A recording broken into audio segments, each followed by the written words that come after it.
President Biden now announcing the pardons of thousands of people who were convicted of simple possession of marijuana. He wants states to follow suit. NBC's Josh Letterman is near the White House now with more on this. And the president is doing a couple of things here. It's not just the pardon. He's asking governors to do the same. He's also asking the Secretary of HHS to review how we classify cannabis, marijuana in this country, pointing out in a tweet thread that is just out now. Again, this is all breaking in the last couple of minutes, that marijuana is classified on the same level as heroin. He wants his administration to take another look at that. Josh, this is big news. After a first year that can best be described as disappointing, President Joe Biden is suddenly on pace to have one of the most impactful first terms in modern history. And on Thursday, Biden doubled down, finally acting to end the failed war on drugs. This is the real deal, folks.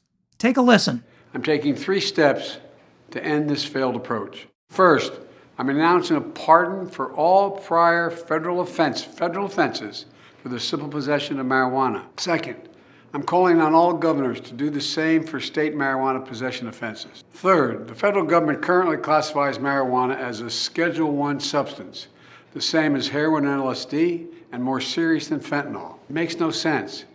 So I'm asking the Secretary of Health and Human Services and the Attorney General to initiate a process to review how marijuana is scheduled under federal law. What Biden is proposing is groundbreaking, something no other Democratic president has ever come close to proposing. His mass pardon will free thousands of Americans from facing employment and housing discrimination, and will restore some of the justice those individuals were denied. And what's more, Biden's proposal will ensure those injustices never happen again. The reaction to Biden's big news was instant. Progressive Caucus Chair Pramila Jayapal called the pardons a fresh start to thousands of people and their families.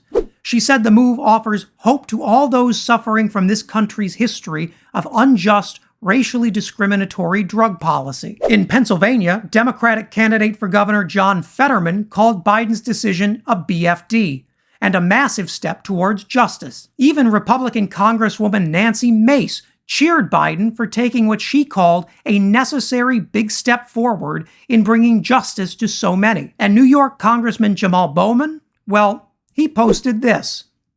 It's worth remembering just how far we've come.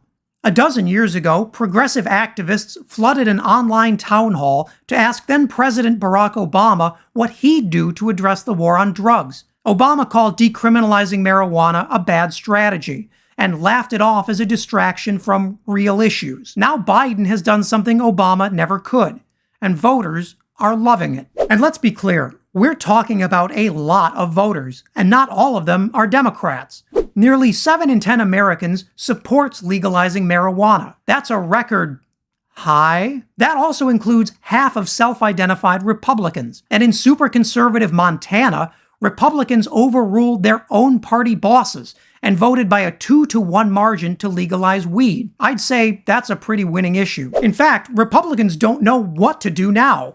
They were hoping to get a free pass to avoid talking about marijuana at all. And until recently, it looked like Biden was going to stay quiet. But boy, has he ever spoken up now. That puts Republicans in the tough position of defending not just their unpopular abortion views, but their even more unpopular marijuana position as well. Uh-oh. In a fun little aside, Biden's decision to finally dismantle the war on weed is having a nice booster effect on the economy, too. Marijuana company stocks surged after Biden's announcement, with some companies gaining over 30%. Even the normally dull anchors at Yahoo Finance couldn't contain their excitement for Biden's latest move. Check it out. Let's skip straight to the action. This is the cannabis heat map that we have working here. We can see a number of issues up over 30%. A lot of these Canadian issues, but also Tilray, the American ADRs traded almost 30% right now. CGC, Canopy up 20%. And this is after Biden proposes to not decriminalize. Basically, it's a get out of jail free card for anybody who's been arrested for possession. Hope that goes through. And the states take it up as well. Dank Brandon is exciting Americans from every walk of life. He's also energizing Democrats in the run-up to November's critical midterm elections. In a tweet, Texas Democratic candidate for governor Beto O'Rourke announced he'd pardon all state marijuana possession offenses if elected. And the progressive left, long critics of Biden's slow pace, are now realizing that the White House has been listening all along. But we must remember that this is about so much more than just politics.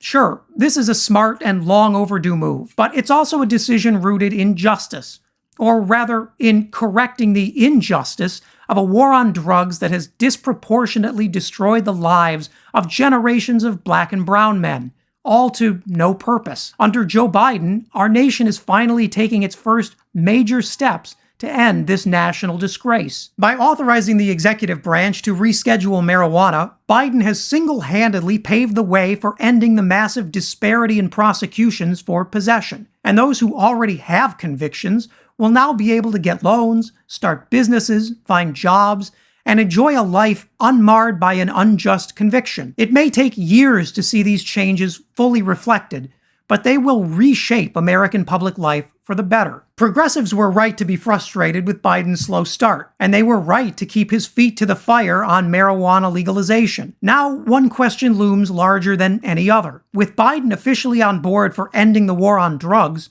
could a Democratic Congress finally fast-track legalization? We'll find out when Americans head to the polls to elect a new Congress this November. If you made it to the end, thanks so much for watching. Please leave a like and consider subscribing. And leave a comment below so you can let me know what I should cover next.